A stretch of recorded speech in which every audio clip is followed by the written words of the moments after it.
പിന്നെന്താ വേണ്ടേ? ഈ കേക്ക് കൂടെ. അല്ല ബിസ്ക്കറ്റ് പിന്നെ വരാം. എന്ത് വേണം? ലച്ചി വേണം. ലച്ചി ഇല്ല, അച്ചപ്പം മതിയോ? ഞാൻ ഉണ്ടല്ലേ, അവളൊന്ന് വിളിച്ചേ. പിന്നെ വിളിക്കുമ്പോ കാണിക്കാൻ അവളെന്താ ഭരണിയായിട്ട് വെച്ചിരിക്കുക? താൻ അവളുടെ ആരാ? ആരാന്ന് പറഞ്ഞാലേ വിളിക്കുള്ളൂ. സോറി, ആരാണെന്ന് പറഞ്ഞാൽ ഇപ്പൊ വിളിക്കാൻ പറ്റൂല. അകത്ത് ഒരുപാട് ജോലിയുണ്ട് അവൾക്ക്. നോക്കിയേക്കാതെ അവിടെ എന്താ വേണ്ടത് ചോദിക്കരുത് സന്ധ്യ. നിക്കടി സന്ധ്യ, ലച്ചി വിളിക്കടി സന്ധ്യ. നിക്കടി സന്ധ്യ, ലക്ഷ്യെ വിളിക്കണ്ടത് സന്ധ്യ. അതെ, നീയൊക്കെ വിളിക്കാൻ പറയുമ്പോ വിളിക്കാനല്ല ഞാൻ ഇവിടെ നിർത്തിയിട്ടുള്ളത്, അറിയാവോ? പിന്നെ കാണാൻ പറയുമ്പോ കാണിക്കാൻ വേണ്ടിയിട്ടല്ല അകത്ത് മറ്റവളെ ഇരുത്തിയിരിക്കുന്നത്.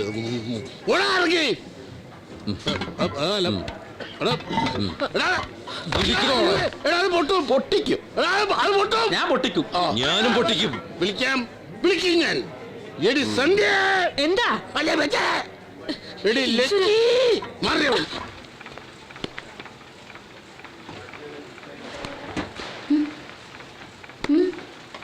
ഒരുത്തൻ സ്വന്തം വീട്ടിൽ കയറി കെട്ടിത്തൂങ്ങി ചാവാൻ പോയാൽ അവനോട് എന്ത് പറയണം? എനിക്ക് അയാളെ പരിചയമില്ല, അതുകൊണ്ട് ഞാനൊന്നും പറയില്ല. പറയണം. സ്വന്തം വീട്ടിൽ കയറി കെട്ടിത്തൂങ്ങിച്ചത്താൽ സ്ഥലത്തിന് വില കുറയുമെന്ന് പറയണം. അന്തസ്സായി നടക്കുന്ന ഈ ബേക്കറിയില് കണ്ട തെമ്മാടികൾ കയറി പോക്കിരിത്തരം കാണിച്ചാൽ എന്ത് സംഭവിക്കും? കച്ചവടം കുറയും, കടയും പൂട്ടും. ഇത് പൂട്ടിക്കാൻ വേണ്ടിയിട്ടല്ലല്ലോ നിന്നെ ഞാൻ ഇവിടെ നിർത്തിയിരിക്കുന്നത്. പുറത്ത് നിന്നെ കാണാൻ ആരാ വന്നിരിക്കണവന്മാര്? ഇപ്പൊ ഇറക്കിക്കോണം. പോയി പറഞ്ഞു വിടേ അവന്മാരെ.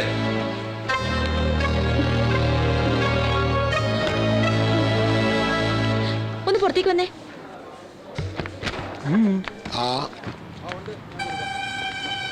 ഇയാളുടെ അടുത്തൊക്കെ പണിക്ക് വെക്കണ നേരം കൊണ്ട് വേറെ വല്ല പണിക്കുമ്പോ കൂടെ. വേറെ പണി ശരിയാക്കി തരുമോ? അതിപ്പോ ഞാനെന്ത് പണി തരാൻ? നടക്കില്ല. അപ്പൊ ദയവേദി ഈ പണി ഇല്ലാണ്ടാക്കരുത്. കാണാനും സംസാരിക്കാനും വേറെ ഇഷ്ടം പോലെ സ്ഥലങ്ങളുണ്ട്, സമയമുണ്ട്.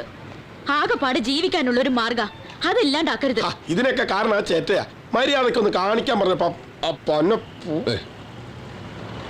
ഇങ്ങനെ മുഖം വീർപ്പിച്ചങ്ങോട്ട് പൊട്ടിക്കണ്ട. ഇനി കാണാൻ വരുന്നില്ല. ഇത് തരാൻ വന്ന